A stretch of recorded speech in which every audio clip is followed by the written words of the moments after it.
Welcome into the top five here from Big 12 Media Days, of course, brought to you by Texas Beef House. Go to texasbeefhouse.com and use our promo code SICK'EM10 for 10% off of your order.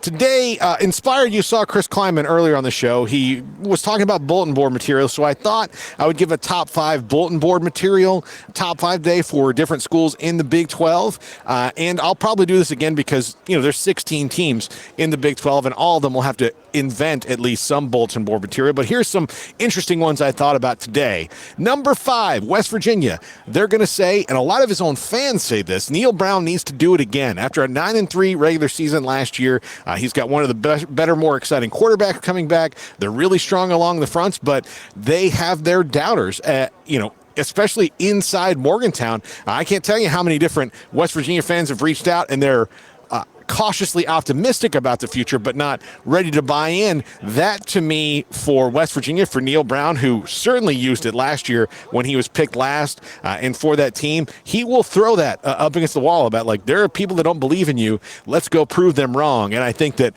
West Virginia is going to be a really interesting team to watch. A dark horse, I think, to win the league if everything kind of falls their way. If they will beat Penn State early in the season, I would think that that's going to give them a lot of confidence to roll through the schedule. I know that's not a Big 12 game, but I think if you beat Penn State early on, that's going to be a big deal. Number 4, Colorado.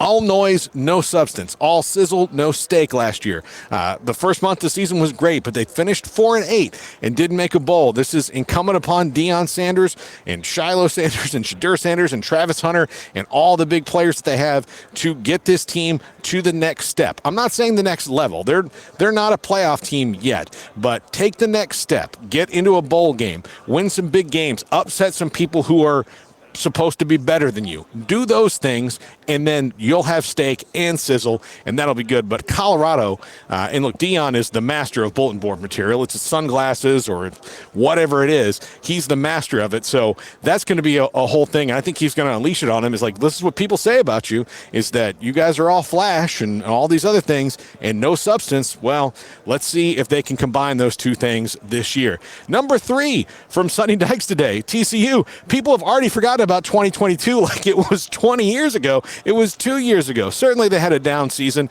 and he's got to cop to all the things that they did wrong. Look, there's a team in TCU that if things go well, they've been there before. The coaching staff's been there. They know, how to be a playoff team now. So, yeah, people are going to forget about 2022, and they'll be able to sneak up on some people, and I think that's something that he's going to bang the drum about, what TCU really is. And, of course, again, you prove it on the field that you're not 5-7, that you are the team that was in the playoff a couple years ago, was the last team to beat the defending national champion in Michigan. The last time Michigan lost was to TCU. So certainly, I think he's going to bang that drum. Obviously different teams, but, people, they do forget about them a little bit.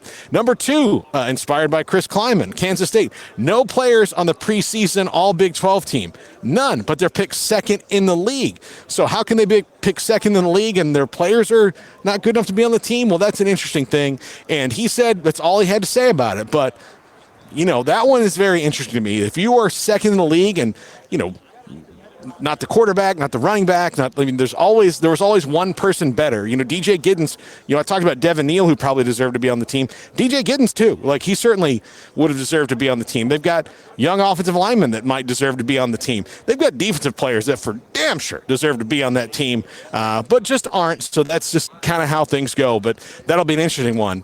And this one is for you, Wet Blanket.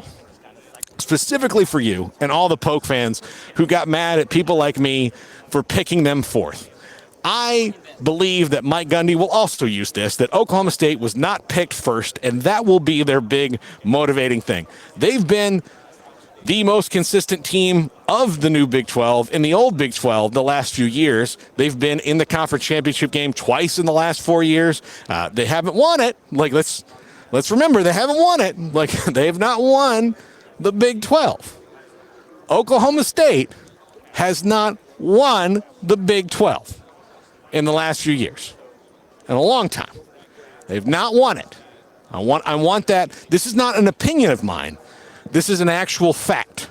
This is a thing that has not happened They have not won it. Now, they've played for it. They've been consistent and good and dominant at times, but, they lost it by this much in 2021. They lost it by this much last year and lost to a really elite Texas team on their way out the door. So, but I do think not being picked first is going to be a thing, because the minute you didn't pick Oklahoma State first, believe me, we all heard it. And so if we all heard it, I'm sure the players have heard it. But again, I want to reiterate, a thing that has not happened is Oklahoma State winning this league recently. That's not a thing that's happened. They have a great chance this year, and I think they'll use it. But again, I want to reiterate, they haven't done it. It's not a thing that's happened. That's the top 5. We're here to wrap it up from Allegiant Stadium right now.